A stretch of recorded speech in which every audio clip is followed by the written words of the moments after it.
Shanmuga Multi-Speciality Hospital, a legacy of caring. So I'll just have to ask Dr. Prabhu Shankar, what are the applications? How early do you?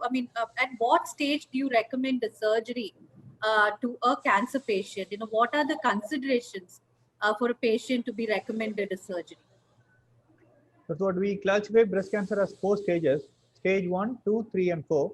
Stage 1 is when the tumor is less than 2 centimeter, which most of the people will not present to hospital in our scenario, which can be identified only by routine screening, and we have to undergo screening procedure. Otherwise, it will be very difficult to identify a less than 2 centimeter lump inside of breast. So in case in all stages, surgery plays a role. We'll have to remove the tumor tissue to make a tissue diagnosis, and we'll have to create a tumor-free margin. We'll have to remove the tumor. So that can be removed in a lot of ways, but the idea is you have to remove the tumor. So that is the first idea. Once it's a bit in the stage 2, we go for a breast conservation surgery. We remove it with a little bit larger margin, around 2 centimeter. We leave around the tumor tissue and we remove it. In stage 2, we go for a axillary clearance. We remove the axillary nodes to find out whether it's not actually going to improve the prognosis for the disease-free survival. It is just to know the staging of the cancer. What we think is that once the tumor has crossed more than 1 centimeter of size, we consider that the tumor has already started to spread to the body.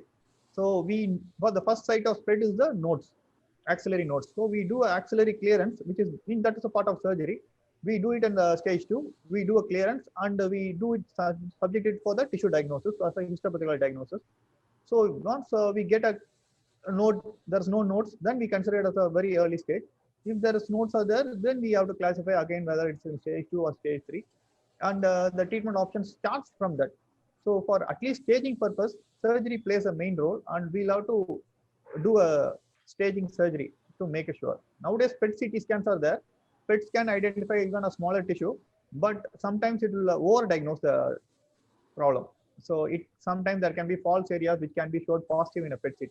So definitely we need a tissue diagnosis to start a treatment, because once we classify the patient as stage, we are not going to look back after, because the treatment is not going to be over in another 1 week or 10 days. It will be continuing for 1 year, 1.5 years. If you're taking a hormonal treatment, it will continue for 10 years. So we cannot go back and look at what stage the patient was there. So we'll have to take some time and classify the patient into each particular stage. And once the stage is fixed, the treatment has to be continued.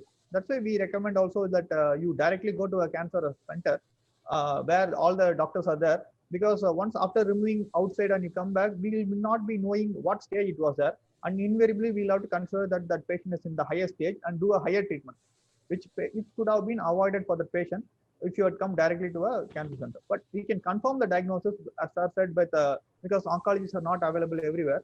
You will have to, all doctors are trained. We can, as I said, we can go for a surgeon, because we are more trained in surgical procedures, taking a biopsy, all those things.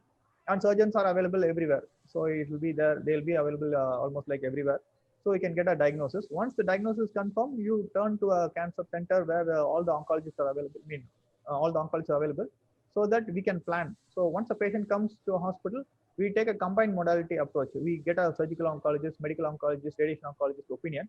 We make a plan at the time of diagnosis. Before starting a treatment, we make a plan for the next 5 to 10 years, what treatment has to be done. So for that, patient has to come to the cancer center.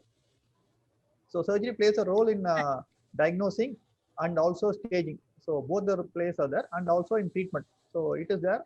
Only in the stage 4, sometimes we may not, only it will be a palliative surgery. In stage 4, it's already spread to all over the body. There's no point removing the breast tumor, because it's already spread to all over the body. So only if the tumor is disturbing the patient, then we plan for removing the breast tumor. Otherwise, if the patient tumor is very small and it is not ulcerated or fungating or very infective, we directly put the patient on hormonal therapy. So even that works very well. So hormonal therapy is just taking a tablet every day. So that works very well. But what happens is, once we stage that you're gone to stage 4, it cannot be cured. People tend to go to other modalities of treatment. They say that the doctor is not saying it's cured, but we cannot say it's cured. But there are a lot of treatment options which is available, which can give you better results and better quality of life. That is more important. Shanmuga Multi-Speciality Hospital, a legacy of caring.